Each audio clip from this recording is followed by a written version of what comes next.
वैराग्य से माने इंद्रियक सुख देने वाली जो वस्तुएं हैं उनका रंग मत चढ़ने दो अपने मन में। वैराग्य मन में होता है ना।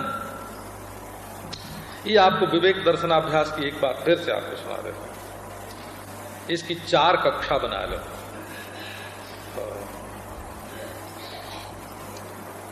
चार कक्षा क्या? तो देखो, एक तो विषय मालूम पड़ते हैं और एक उनको जानने वाला विषयी मालूम पड़ता है। ये प्रथम विवेक करो। क्या देह भी मालूम पड़ता है, वो विषय है। शरीर को विषयी नहीं समझना। शरीर विषयी नहीं है, विषय है। भला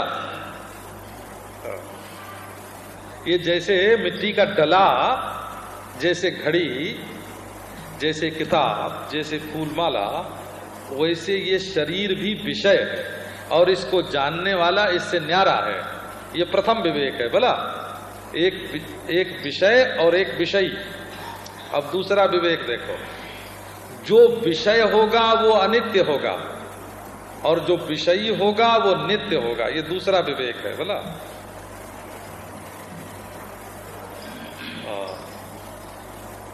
जो अनित्य होगा वो विकारी होगा, है ना, वो विकारी होगा, और जो नित्य होगा वो निर्विकार होगा।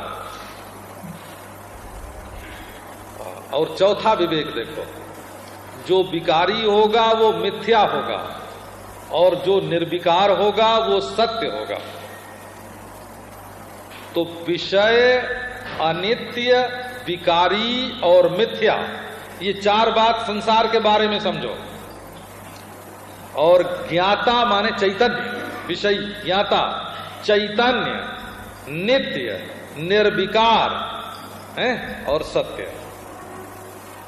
चैतन्य, नित्य, निर्विकार और सत्य। 4 बात हुई, 4 बात हुई ना दोनों तरफ। अब सत्य में मिथ्या का तो कोई अस्तित्व नहीं होता, मिथ्या वस्तु से द्वैत नहीं होता। इसलिए 5वां क्या निकला? आत्मा अद्वितीय है। ये 5वां फल निकला हो इस विचार का। इसको बोलते हैं विवेक दर्शनाभ्यास।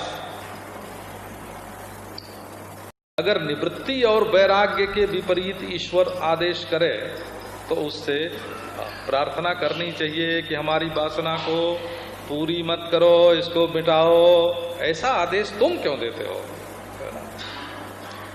और श्रुति और उपनिषद के विपरीत यदि अपना अनुभव मालूम पड़े, आंख बंद करके हम जरा 50 करोड़ योजन ऊपर चढ़ गए और वहां हमको एक लोक मिला, है ना, और उस लोक में कुल्लय मालिक मिले, है ना। बोले बाबा, श्रुति कहती है कि परब्रह्म परमात्मा सर्व देश में है और देशातीत है ना, वो कहीं एक जगह बैठा हुआ नहीं है ना। तो श्रुति के विपरीत ये जो तुम्हारा अनुभव है वो गलत है। बोला, उपनिषद के विपरीत जो अनुभव है वो अनुभव प्रमाण नहीं है, श्रुति प्रमाण है। बोला, अनुभव में दोष है।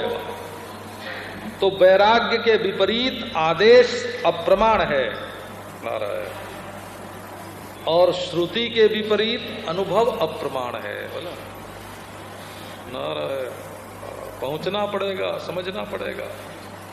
अपनी बुद्धि में और श्रुति में विरोध हो तो प्रमाण कौन? बुद्धि कि श्रुति? कि श्रुति प्रमाण है। ये अपनी बुद्धि पर अंधविश्वास, अपनी बुद्धि पर इतना अंधविश्वास, और सारे देश का आकलन नहीं होता है ना, सारे विश्व का, कि ये विश्व के किस कोने में ये बात सच्ची है और काल के किस हिस्से में ये बात सच्ची है, किस युग में, ऐसे समझो, और किस जाति के लिए, किस व्यक्ति के लिए ये बात सच्ची है।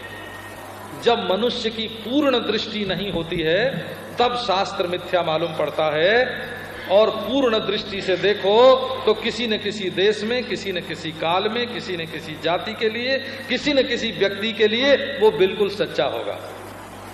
ये महाराज, ये बचपन का जो हमारा संस्कार है ना, संस्कार ही तो है। महात्मा ने यज्ञोपवीत कर दिया बोला।